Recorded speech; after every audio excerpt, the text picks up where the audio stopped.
Assalamualaikum warahmatullahi wabarakatuh.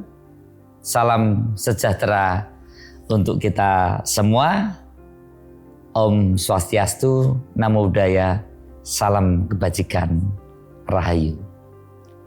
Kawan-kawan dan saudara-saudaraku sekalian, seringkali demokrasi paling terasa justru dalam kehidupan sehari-hari.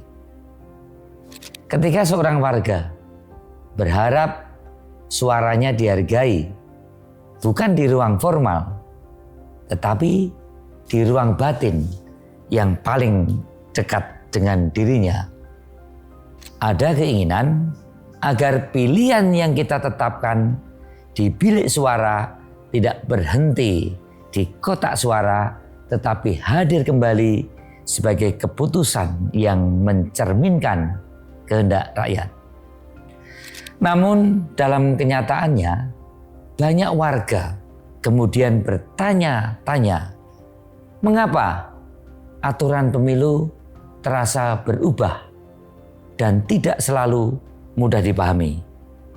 Pertanyaan semacam itu bukan tanda jauhnya rakyat dari negara, tetapi justru menegaskan bahwa rakyat ingin terlibat dan memahami apa yang sesungguhnya menjadi hak mereka, yaitu kedaulatan. Selama beberapa tahun terakhir, posisi pilkada berpindah-pindah ranah pengaturan. Pernah dianggap bagian dari pemilu. Kemudian diposisikan sebagai urusan otonomi daerah, lalu dikembalikan lagi ke pemilu melalui putusan Mahkamah Konstitusi. Pergeseran ini membuat masyarakat tetap menggunakan hak pilihnya, tetapi seringkali tidak tahu di payung hukum yang mana suara mereka ditempatkan. Ketika kerangka hukumnya berganti tempat, arah perlindungan atas suara rakyat ikut tampak bergeser. Dan ketika arah itu sulit diikuti oleh publik, kepercayaan pun perlahan merapuh. Kawan-kawan, di titik inilah kebutuhan akan penyatuan menjadi jelas.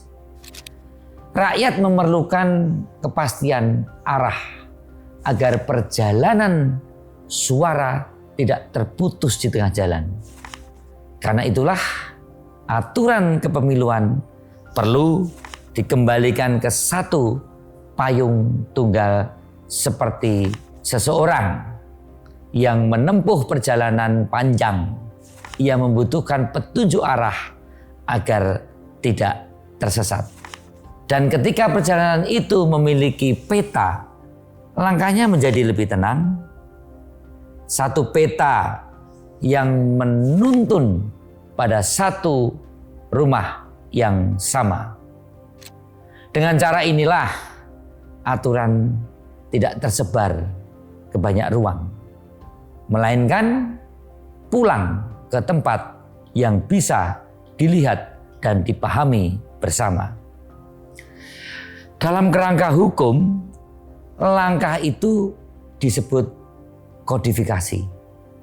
Kodifikasi pada dasarnya adalah menata sebuah aturan di satu tempat yang utuh, agar rakyat tidak lagi harus menebak-nebak mana yang berlaku. Kodifikasi bukan hanya menyatukan pasal, tetapi juga menyatukan arah, memastikan perjalanan suara rakyat dapat diikuti dari awal hingga akhir tanpa merasa tersesat. Dengan satu rumah hukum yang jelas, rakyat tahu kemana harus melihat ketika ingin memastikan suaranya dijaga. Mandat ini pun bukan hadir tiba-tiba. Ia sudah ditempatkan dalam arah kebijakan. jangka panjang negara melalui Undang-Undang Nomor 59 Tahun 2024 tentang Rencana Pembangunan Jangka Panjang atau RPJP tahun 2025-2045. Artinya, penataan kepemiluan melalui jalur kodifikasi bukan hanya pilihan teknis, tetapi bagian dari komitmen nasional untuk membangun kerangka demokrasi yang lebih utuh, menyatu, dan dapat dipertanggungjawabkan di hadapan rakyat. Untuk menggambarkannya, bayangkan seorang warga di desa yang merasa suaranya sah tetapi tidak pernah tiba dalam bentuk keterwakilan di parlemen. Lalu bayangkan seorang pemilih muda yang bingung ketika mendengar aturan berubah tetapi tidak diberi jembatan untuk memahami alasannya. Dua pengalaman yang tampak berbeda tetapi bersumber dari akar yang sama. Keinginan agar suara yang diberikan benar-benar sampai tujuan, dan pada titik inilah negara perlu menunjukkan kehadirannya. Bagi Komisi 2 DPR RI, kodifikasi bukan sekadar kerja legislasi. Ini adalah kerja merawat kepercayaan publik. Di dalamnya ada tanggung jawab untuk memastikan bahwa hukum tidak kehilangan sentuhannya kepada masyarakat. Aturan yang baik bukan hanya berlaku, aturan yang baik juga dapat dipahami, diawasi, dan dirasakan keadilannya oleh rakyat sebagai pemilik suara. Dalam proses ini, kami mendengarkan, kami menyerap pandangan penyelenggara pemilu, akademisi, organisasi masyarakat sipil, dan terutama warga yang setiap 5 tahun menyerahkan mandatnya. Kami sadar betul bahwa demokrasi hanya tumbuh bila rakyat merasa menjadi bagian dari proses, bukan sekedar objek prosedur. Kawan-kawan, dalam menyusun RUU kepemiluan ke depan, ada beberapa isu krusial yang harus kita hadapi bersama. Yang pertama adalah syarat pencalonan presiden dan wakil presiden. Sebelumnya syarat minimal usia 40 tahun. Sebagaimana tercantum dalam pasal 169 huruf Q melalui keputusan Mahkamah Konstitusi nomor 90/PUU 21 2023, Mahkamah Konstitusi menambahkan jalan alternatif. Seorang yang belum berusia 40 tahun tetap dapat maju sebagai capres atau cawapres apabila pernah atau sedang menjabat sebagai kepala daerah. Mahkamah Konstitusi menafsirkan bahwa pengalaman memimpin daerah dianggap setara dengan kedewasaan usia 40 tahun. Disinilah muncul pekerjaan konstitusional yang perlu ditempatkan secara jernih. Apakah ketentuan ini akan dipertahankan sebagaimana keluar dari putusan atau perlu diperjelas kembali sebagai norma baru oleh pembentuk undang-undang, sebab penentu syarat calon berada dalam ruang open legal policy pembentuk undang-undang. Sementara Mahkamah Konstitusi bertugas menguji, bukan membentuk norma baru jika tidak ditegaskan kembali di tingkat legislasi. Ketidakpastian ini dapat menimbulkan komplikasi hukum yang berlarut. Yang kedua adalah ambang batas parlemen atau parliamentary threshold. Sebagaimana termuat dalam pasal 414 Undang-Undang Nomor 7 Tahun 2017, aturan ini menentukan apakah suara partai dapat dikonversi menjadi kursi DPR. Banyak suara rakyat tidak pernah tiba menjadi keterwakilan karena tersaring di ambang batas ini.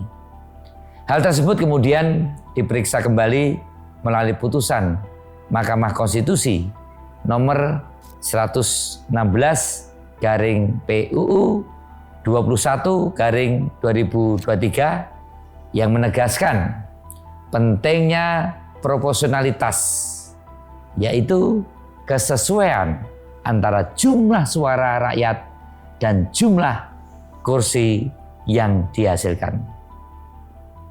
Yang ketiga adalah penyelarasan waktu pemilu melalui putusan Mahkamah Konstitusi nomor 135/PUU 22 tahun 2024 ditekankan pentingnya keserentakan, yaitu penyatuan ritme pemilihan agar legitimasi politik di pusat dan di daerah saling menumpang. Jika jeda terlalu panjang, dikhawatirkan dapat menimbulkan potensi kekosongan legitimasi politik di daerah. Pemerintahan memang tetap berjalan, tetapi tanpa DPRD baru, hasil pilihan rakyat, mandatnya belum sepenuhnya utuh. Namun ada satu lapisan yang lebih mendasar. Penyelarasan ini tidak hanya teknis, tetapi konstitusional. Pasal 22E Undang-Undang Dasar 45 menyatakan bahwa pemilu diselenggarakan untuk memilih DPR, DPD, Presiden, dan DPRD. Sementara pasal 18 ayat 4 menegaskan bahwa kepala daerah dipilih secara demokratis. Sebagian penafsiran ekstrem terhadap frasa dipilih secara demokratis membuka ruang kemungkinan kepala daerah kembali dipilih oleh DPRD. Bila hal ini tidak diselaraskan, arah demokrasi dapat mundur dari pilihan rakyat kembali ke keputusan elit. Karena itu, sinkronisasi tafsir diperlukan. Prinsip kedaulatan rakyat tetap terjaga dalam prakteknya. Pada akhirnya, kodifikasi adalah cara untuk memastikan bahwa suara rakyat memiliki perjalanan yang utuh dari bilik suara hingga kebijakan. Ketika hukum memandu dengan jernih, rakyat menemukan pegangan. Dan ketika rakyat menemukan pegangan, demokrasi memperoleh nafasnya kembali. Dari keyakinan itulah tumbuh kesadaran bahwa suara rakyat perlu ditempatkan untuk bernaung sebelum menjadi keputusan bersama. Dan ketika hukum bertemu dengan nurani, maka demokrasi akan menemukan rumahnya. Wassalamualaikum warahmatullahi wabarakatuh. Salam Pancasila.